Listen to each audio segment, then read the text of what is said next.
Welcome back to Library Love! This week we read A Fall Love Story by Lone Lee. As expected with this YA novel, it was extremely sweet. I loved watching these two characters fall in love. It was just beautiful. It's actually a Romeo and Juliet retelling with two Vietnamese restaurants that are across the street from each other and they are rivals.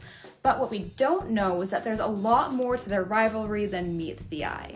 While the story was very cute and sweet and beautifully written with fantastic characterization and plot, that's not the reason you should read it. This book goes into detail about what it's like as a first and second generation immigrant from Vietnam. With the Vietnam Civil War, many people fled Vietnam in search of a better life, coming to Canada and the United States, leaving behind everything they knew, losing people along the way, and they got here and they've been working their butts off to make a life for themselves and for their children.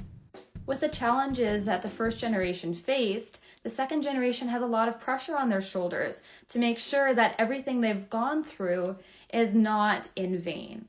We see with Lynn's character, who is an artist, her parents want her to do something that is going to be stable, secure, something that's going to be able to provide for herself and her children in the future. And that is very challenging for her because she's an artist. She wants to create. That's in her soul. That's what she needs to be doing. And her parents don't quite see that because they've just been surviving for so long. There is a beautifully written essay in here touching on racism and xenophobia that brought tears to my eyes.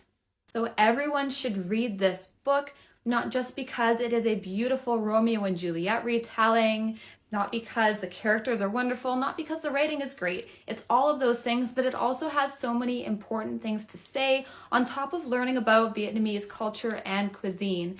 It's the full package. Follow along for more library love, book reviews, and funny anecdotes along the way.